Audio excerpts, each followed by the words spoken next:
I'm going to start off by giving you an update what's going on in Israel, because the current events lead us to Bible prophecy. In 1 Thessalonians chapter 5 verse 3, Jesus warns us about the call for peace and safety. This is what he says.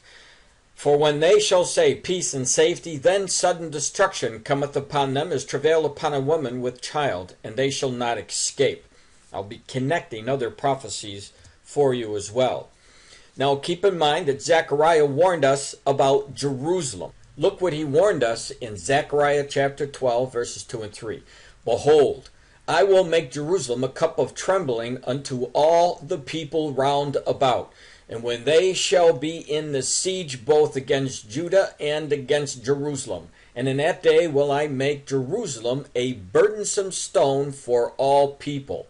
All that burden themselves with it shall be cut in pieces, though all the people of the earth are gathered together against it. So focusing in on Jerusalem.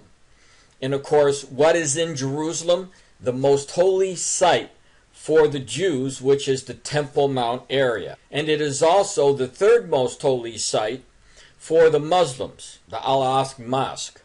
And there's been contention on this mount for a very long time, and I've been warning for many, many years that I believe that the Psalm 83 war may come down to beginning because of the ownership and control of this Temple Mount area.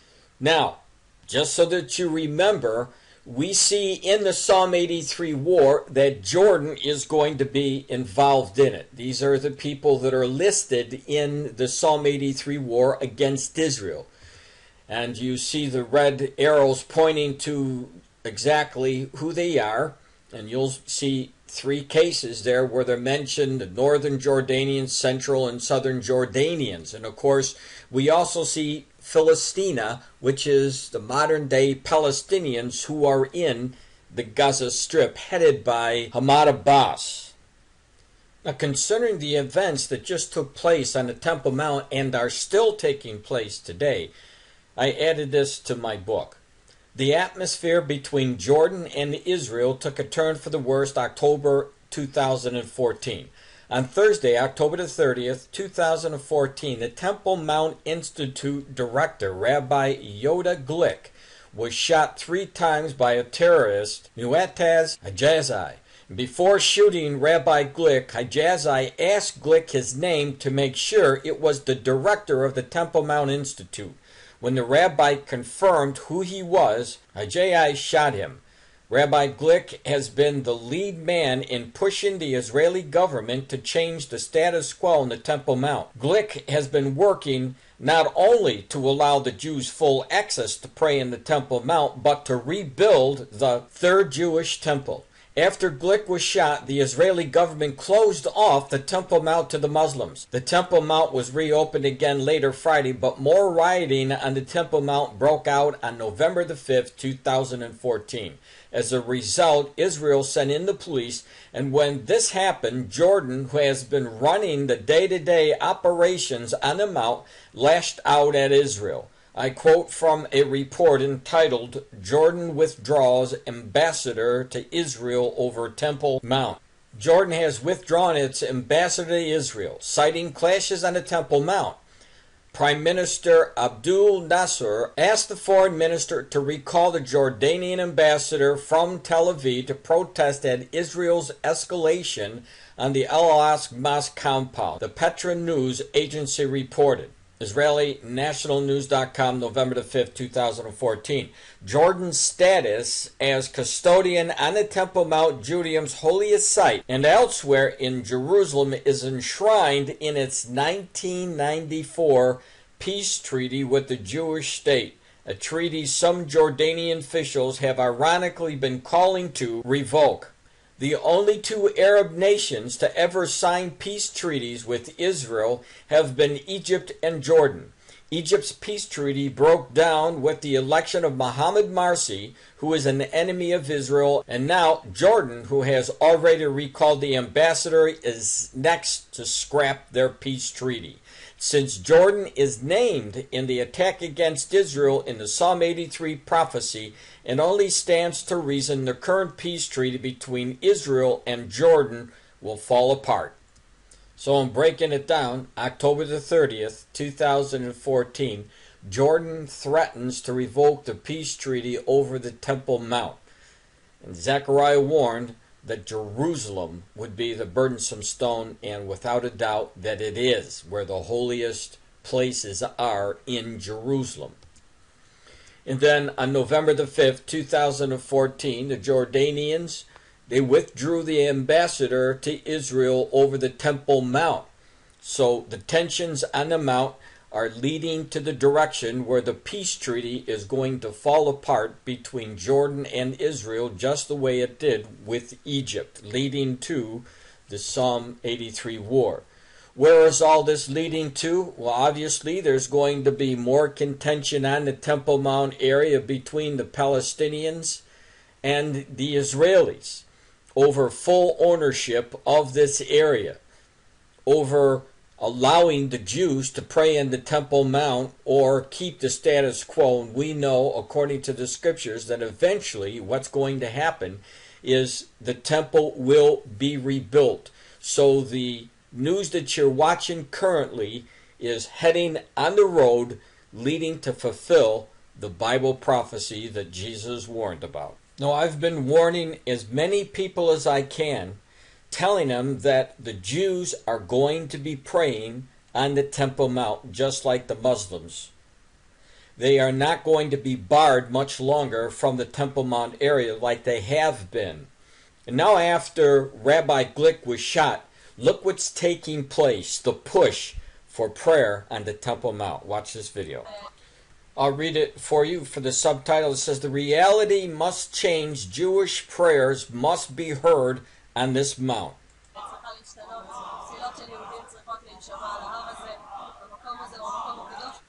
This place is the most holy place to the Jewish people, and the status quo must change.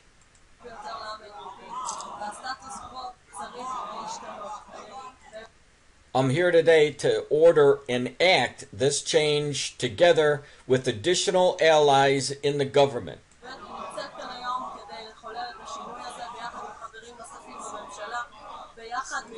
Together from the bottom and from the top, through large amounts of people visiting the mount,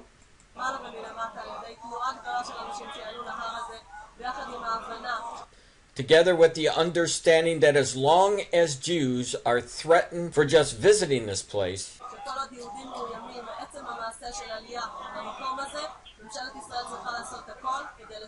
the government of Israel must do everything in order to change the status quo.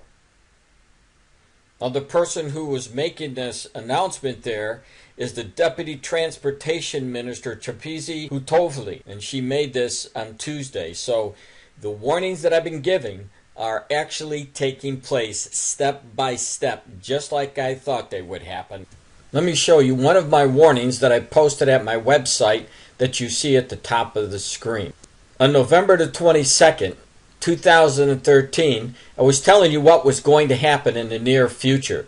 Look what I said, and I quote myself. "Now I know that most Jews who may read the report below may think that they will never have full access to pray in the Temple Mount. They would be wrong.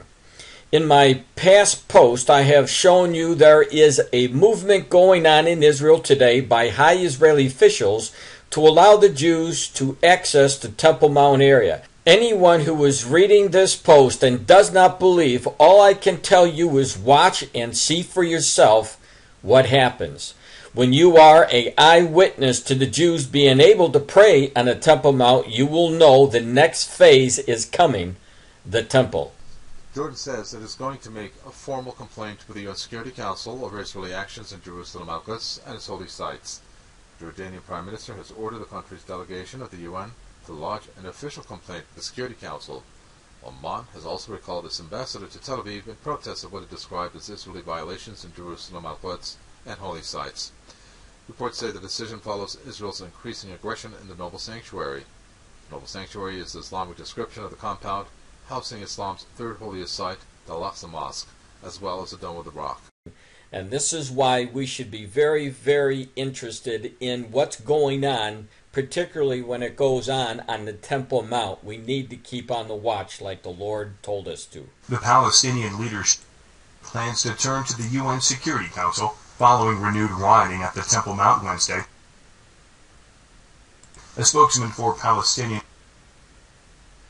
The Palestinian leadership plans to turn to the UN Security Council following renewed rioting at the Temple Mount Wednesday. A spokesman for Palestinian Authority President Mahmoud Abbas said, "We warned that this is a red line that we cannot keep quiet on," Nabil Abu Rudiana said, according to Israel Radio, adding that Israel was trying to escalate the situation at the holy site with the aim of isolating the Al-Aqsa Mosque. Meanwhile, Jordanian Prime Minister Abdullah Insaur asked his foreign minister to recall the Jordanian ambassador from Tel Aviv in protest at Israel's escalation on the Al-Aqsa Mosque compound, the Petra News Agency reported. The Temple Mount has been a source of friction between Israel and the Palestinians in recent months, with Palestinians frequently clashing with police in protests against Jewish visitors to the compound, and Israeli politicians calling for Jews to be allowed to pray there.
Now, yesterday I gave a speech concerning this Temple Mount area and what has been going on recently.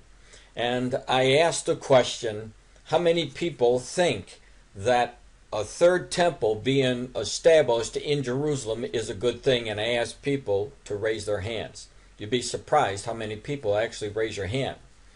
And I just wanted to share briefly again that the raising of the third temple, although the Jews may think that this is a glorious thing, it isn't, because all it's going to do is bring on the Antichrist before Jesus Christ shows up. And this temple is going to usher in the man of sin. Satan will sit in this temple 3.5 years after a peace agreement is confirmed between Israel and many nations. So it's definitely not a good thing, although the Jews will think it is. And you have to understand, the Lord said Israel would be blindness in part until the fullness of the Gentiles come in. And when the last person accepts Jesus Christ as their Lord and Savior, and we are raptured out of the way, the last week of Daniel's prophecy, those 7 years that so many of us have been waiting for, will commence. And the beginning of the tribulation will begin. And for the Jews, they will find out the hard way when they build their temple and eventually see that the Antichrist shows up and tries to not only kill all the Jews, but anyone who does not worship him as their God.